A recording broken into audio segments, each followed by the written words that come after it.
SK job update চেনেলটোলৈ সকলোকে স্বাগতম জনাইছো। আজি আমি 25টা MCQ আলোচনা কৰিম নৰ্থ ইষ্টৰ ওপৰত। এনেকৈ আমি জিকে সিৰিজটো আগবঢ়াই লৈ যাম বুলি ভাবিছো। এইটো হ'ল পাৰ্ট 1 হ'ব জিকে। যদি আপোনালোকৰ ভাল লাগে প্ৰথমে এটা লাইক কৰি দিব। বলক ভিডিঅ'টো আৰম্ভ কৰোঁ। আজিৰ প্ৰথম কোৱেশ্চনটো হ'ল ভাৰতৰ কোনজন প্ৰধানমন্ত্ৰীয়ে অৰুণাচল প্ৰদেশ 3বাৰ ভ্ৰমণ কৰিছিল? 1 নম্বৰত ৰাজীৱ গান্ধী, 2 নম্বৰত নৰেন্দ্ৰ মোদী, 3 নম্বৰত মনমোহন সিং, 4 নম্বৰত ইন্দিৰা গান্ধী। আপোনালোকে এনসাৰটো দিব চেষ্টা কৰিব। এনসাৰটো হ'ল ৰাজীৱ গান্ধী। 2 নম্বৰ কোৱেশ্চনটো হ'ল উত্তৰ পূৰ্বাঞ্চলৰ প্ৰথমগৰাকী মহিলা ৰাজ্যপাল কোন আছিল? সৰোজিনী নাইডু, ডক্টৰ কমলা বেনিৱাল, পদ্মজা নাইডু না জগদীশ মুখী? আপোনালোকে উত্তৰটো দিব চেষ্টা কৰিব। উত্তৰটো হ'ল ডক্টৰ কমলা বেনিৱাল। 3 নম্বৰ কুৱেশ্যনটো হ'ল 1874 চনৰ অসমৰ পৰা কোন ৰাজ্য পৃথক হয়? 1 number Nagaland, 2 number Meghalaya, 3 number Banga, 4 number Tripura. শুদ্ধ উত্তৰটো দিবলৈ চেষ্টা কৰিব আপোনালোকে। শুদ্ধ উত্তৰটো হ'ল বংগ। আজি 4 নম্বৰ কুৱেশ্যনটো হ'ল উত্তৰ পূব ভাৰতৰ শিৱাজী বুলি কাক জনা যায়? 1 number Rudra Singha, 2 number Shiva Singha, 3 number Pramatta Singha, 4 নম্বৰত চাওলুং চুকাফা। শুদ্ধ উত্তৰটো হ'ল ৰুদ্ৰসিংহ।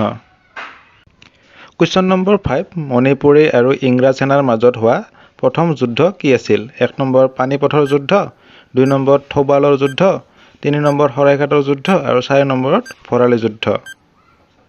শুদ্ধ উত্তৰটো জনাবলৈ আপোনালোকে চেষ্টা কৰিব। শুদ্ধ উত্তৰটো হ'ল থৌবালৰ যুদ্ধ। কুৱেশ্যন নম্বৰ 6 মিজোৰাম কেতিয়ালৈকে অসমৰ এখন জিলা হিচাপে আছিল? 1 নম্বৰ 1672 চনত, 2 নম্বৰত 1762 চনত, 3 নম্বৰত 1826 চনত আৰু 4 নম্বৰত 1947 চনত। আপোনালোকে এনসাৰটো দিব চেষ্টা কৰিব। শুদ্ধ উত্তৰটো হ'ল 1672 চনত। কুৱেশ্যন নম্বৰ 7 কিমান চনত মেঘালয় অসমৰ পৰা পৃথক হৈছিল? 1 নম্বৰত 1874 চনত, 2 নম্বৰত 1826 চনত, 3 নম্বৰ 1872 চনত আৰু 4 নম্বৰত 1950 চনত। আপোনালোকে উত্তৰটো দিব চেষ্টা কৰিব। শুদ্ধ উত্তৰটো হ'ল 1874 চনত। আপোনালোকে নিজকে নিজে চেষ্টা কৰি চাব আপোনালোকে কিমান দূৰ উত্তৰবিলাক দিব পাৰিছে। নেক্সট কুৱেশ্যনলৈকে আহিছোঁ। কুৱেশ্যন নম্বৰ 8 অসমৰ আহোম ৰাজ্যৰ প্ৰতিষ্ঠাতা কোন আছিল যিয়ে 1228 চনত নগা ৰাজ্যৰ সীমাত উপস্থিত হৈছিল? 1 নম্বৰ শিৱসিংহ, 2 নম্বৰ প্ৰমত্ত সিংহ, 3 নম্বৰ ৰুদ্ৰসিংহ আৰু 4 নম্বৰ চুকাফা। শুদ্ধ উত্তৰটো আপোনালোকে দিবলৈ চেষ্টা কৰিব। শুদ্ধ উত্তৰটো হ'ল চুকাফা। কুৱেশ্যন নম্বৰ 9 অৰুণাচল প্ৰদেশৰ কোনখন নদীক জায়ুলছো হিচাপে জনা যায়? 1 নম্বৰ লোহিত নদী, 2 নম্বৰ সোৱণশিৰি, 3 নম্বৰ ব্ৰহ্মপুত্ৰ নদী, 4 নম্বৰত ধনশিৰি নদী। আপোনালোকে শুদ্ধ উত্তৰটো জনাবলৈ চেষ্টা কৰিব। শুদ্ধ উত্তৰটো হ'ল লোহিত নদীক। লোহিত নদীক জায়ুলছো হিচাপে জনা যায়। কুৱেশ্যন নম্বৰ 10 অসমক কেইটা ভৌগোলিক অঞ্চলত ভাগ কৰা হৈছে? 1 নম্বৰ 4টা, 2 নম্বৰ 3টা, 3 নম্বৰ 2টা আৰু 4 নম্বৰ 1টা। শুদ্ধ উত্তৰটো দিবলৈ আপোনালোকে চেষ্টা কৰিব। হয়তো আপোনালোকে জানে এনসাৰটো।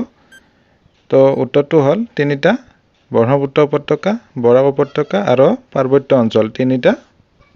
আপোনালোকে মনত ৰাখিব এই 3টা। নেক্সট কুৱেশ্যনলৈকে আহিছোঁ। কুৱেশ্যন নম্বৰ 11 নাগালেণ্ডৰ বৃহত্তম নদীখনৰ নাম কি? 1 নম্বৰত কপিলি, 2 নম্বৰত ধনশিৰি, 3 নম্বৰত জীয়া ভৰালী আৰু 4 নম্বৰত সোৱণশিৰি। শুদ্ধ উত্তৰটো দিবলৈ আপোনালোকে চেষ্টা কৰিব। শুদ্ধ উত্তৰটো হ'ল ধনশিৰি। ধনশিৰি হ'ল নাগালেণ্ডৰ বৃহত্তম নদী। কুৱেশ্যন নম্বৰ 12 ছিকিমৰ দক্ষিণ সীমাত থকা ভাৰতৰ একমাত্ৰ ৰাজ্যখনৰ নাম কি?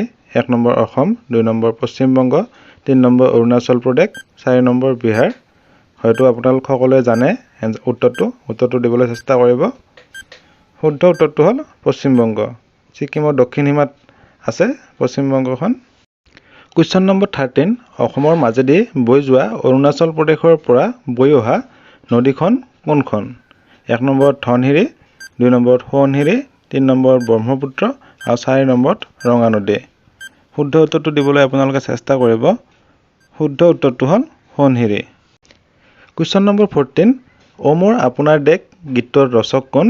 1 নম্বৰত ৰবীন্দ্ৰনাথ ঠাকুৰ, 2 নম্বৰত ভৱেন্দ্ৰনাথ শইকীয়া, 3 নম্বৰত হেমচন্দ্ৰ গোস্বামী, 4 নম্বৰত লক্ষ্মীনাথ বেজবৰুৱা। শুদ্ধ উত্তৰটো দিবলৈ চেষ্টা কৰিব। শুদ্ধ উত্তৰটো হ'ল লক্ষ্মীনাথ বেজবৰুৱা। কুৱেশ্যন নম্বৰ 15 অসমৰ ৰাজ্যিক প্ৰতীক চিহ্নটো কি? 1 নম্বৰত পদুম ফুল, 2 নম্বৰত ময়ূৰ চৰাই, 3 নম্বৰত গামোচা আৰু 4 নম্বৰত এশিঙীয়া গড়। আপোনালোক সকলোৱে জানে উত্তৰটো হ'ল এশিঙীয়া গড়। এশিঙীয়া গড় অসমৰ ৰাজ্যিক প্ৰতীক হয়, ৰাজ্যিক প্ৰতীক চিহ্ন হয় অসমৰ এশিঙীয়া গড়। কুৱেশ্যন নম্বৰ 16, পৃথিৱীৰ সৰ্ববৃহৎ নদীদ্বীপ মাজুলী সকলোৱে জানে অসমৰ কোনখন জিলাত অৱস্থিত? 1 নম্বৰত যোৰহাট, 2 নম্বৰ শিৱসাগৰ, 3 নম্বৰত মাজুলী আৰু 4 নম্বৰত ডিব্ৰুগড়। শুদ্ধ উত্তৰটো আপোনালোক জানে, শুদ্ধ উত্তৰটো দিবলৈ চেষ্টা কৰিব। শুদ্ধ উত্তৰটো হ'ল মাজুলী। এতিয়া মাজুলী নতুন যিহেতু জিলা হৈছে, আগতে যোৰহাট আছিলে। কুৱেশ্যন নম্বৰ 17, কোনজন মহান ব্যক্তিয়ে মণিপুৰক ভাৰতৰ অলংকাৰ হিচাপে বৰ্ণনা কৰিছে? 1 number Jawaharlal Nehru, 2 number Mahatma Gandhi, 3 number Gopinath Bordoloi, 4 নম্বৰত ইন্দিৰা গান্ধী।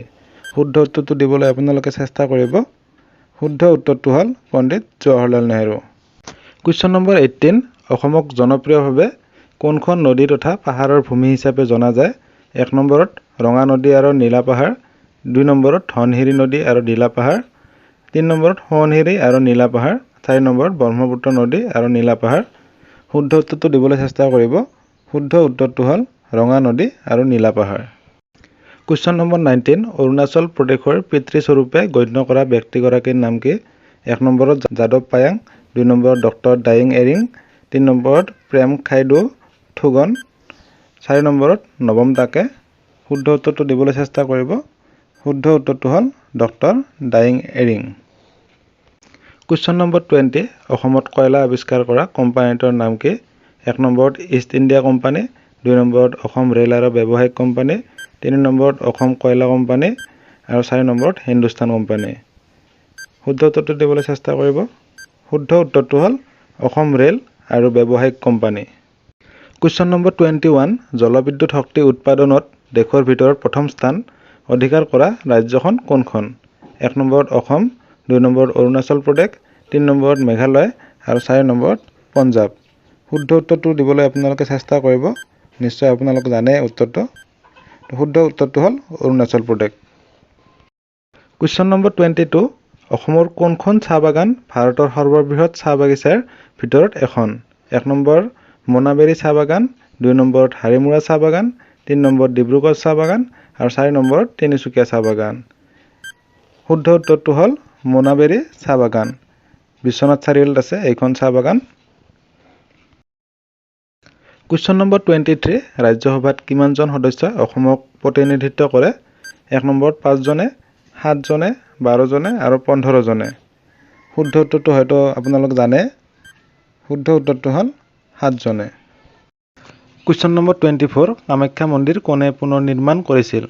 1 নম্বৰত পুৰন্দৰ সিংহ আৰু জয়ধ্বজ সিংহ, 2 নম্বৰত নৰনাৰায়ণ আৰু চিলাৰায়, 3 নম্বৰত প্ৰমত্ত সিংহ আৰু ৰুদ্ৰ সিংহ, 4 নম্বৰত নৰনাৰায়ণ আৰু শিৱসিংহ। শুদ্ধ উত্তৰটো হ'ল নৰনাৰায়ণ আৰু চিলাৰায়। কুৱেশ্যন নম্বৰ 25, আজি চিৰিজৰ শেষৰটো কুৱেশ্যন।